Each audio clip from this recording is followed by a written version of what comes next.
नमस्कार भावी शिक्षक मित्रांनो.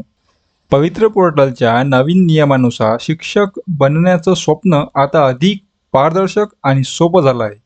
जुनी 30 मार्कांची मुलाखतीची पद्धत आता इतिहास जमा झाली आहे आणि आता झाली आहे 100 मार्काची सुपर ट्रान्सपरंट निवड प्रक्रिया. चला तर मग आजच्या या व्हिडिओमध्ये पवित्र पोर्टल नवीन शिक्षक भरतीचा नियम, मुलाखतीसह निवडीसाठी 100 गुणांचे पारदर्शक गुणांक साठी जो शासन निर्णय, जी.आर, सोप्या भाषेतील विश्लेषण आणि तुमची पुढील रणनीती यावर काय असायला पाहिजे बघूया. तर सर्वात आधी हा बदल का आवश्यक होता?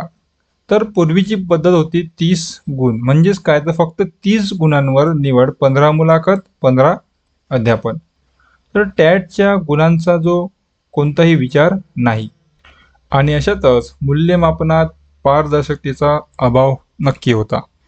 आता जी नवीन पद्धत आहे 100 गुणांची, तर 100 गुणांची विभागणी मुलाखतीला केवळ 10 गुण आहेत. टॅटमधील गुणवत्तेला 75% सर्वाधिक महत्त्व आहे.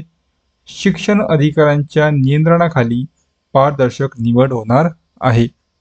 गुणवत्ता आणि पारदर्शकता खऱ्या आणि होतकरू उमेदवारांना नक्कीच न्याय मिळेल. तर या 100 गुणांची विभागणी कशी होते? तर 75 गुण जे आहेत, पाहू शकता तुम्ही, जे हे 75 गुण आहेत ते शिक्षक आयोग अभियोग्यता व बुद्धिमत्ता चाचणी टॅटसाठी. 8 गुण जे आहेत ते व्यावसायिक अर्हता म्हणजेच डी.एड, बी.एडसाठी.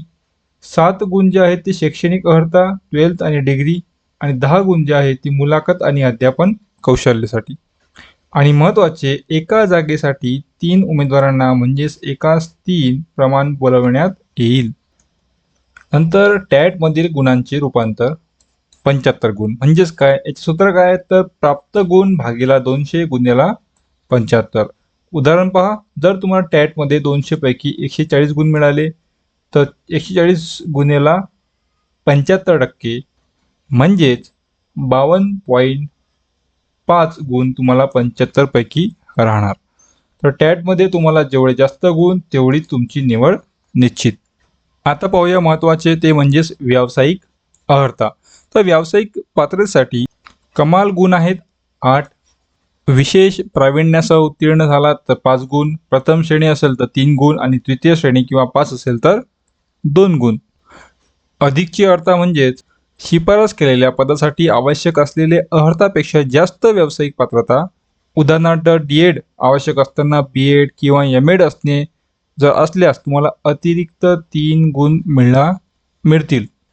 तसेच शैक्षणिक अर्हतेमध्ये कमाल गुण आहेत 7 गुण, त्यामध्ये सुद्धा प्रावीण्यासह 5 गुण, प्रथम श्रेणी 3 गुण आणि द्वितीय श्रेणी किंवा पास 2 गुण. आणि यामध्ये पदासाठी आवश्यक असलेल्या अर्हतेपेक्षा अधिकचे शैक्षणिक पात्रता असेल, म्हणजेच पदवी आवश्यक असताना तुम्ही पदव्युत्तर पदवी केली असेल तर तुम्हाला 2 गुण अतिरिक्त मिळतील.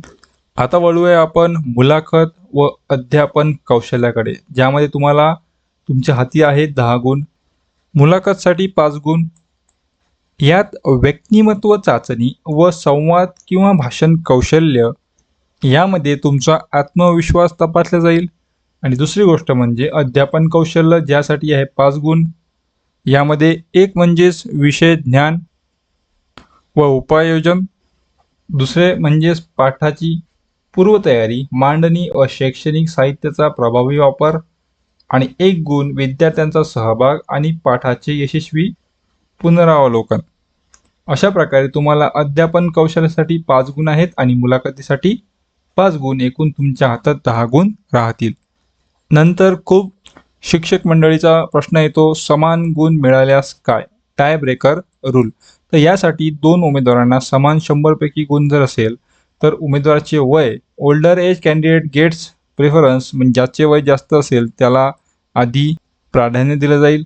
वय समान असल्यास इयत्ता 12वीचे गुण म्हणजेच हायर 12th स्टँडर्डचे मार्क ज्याचे जास्त असेल त्यांना प्राधान्य देण्यात येणार.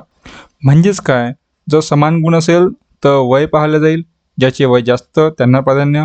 पण वय ही सुद्धा समान असेल तर ज्या व्यक्तीला इयत्ता 12वीचे गुण विचारण्यात जास्त मिळाले असेल तर त्यांना सुद्धा प्राधान्य आधी दिल्या जाईल. आणि सर्वात महत्त्वाचे म्हणजे नियंत्रण व पडताळणी. शिक्षण अधिकारी आणि शिक्षण उपसंचालक यांच्या मान्यतेने नियुक्ती दिली जाईल, ज्यामुळे प्रक्रियेत पारदर्शकता राहील. तर मित्रांनो, तुमची रणनीती आता काय करावे, तर 90 म्हणजेच काय, तर 90 गुण आधीच तुम्ही निश्चित झाले आहात.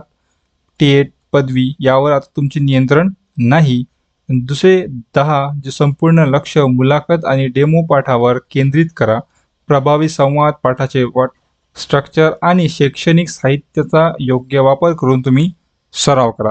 या पारदर्शक प्रक्रियेवर विश्वास ठेवा आणि आत्मविश्वासाने सामोरे जा.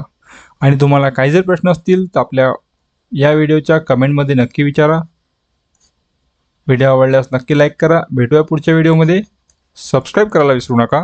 धन्यवाद.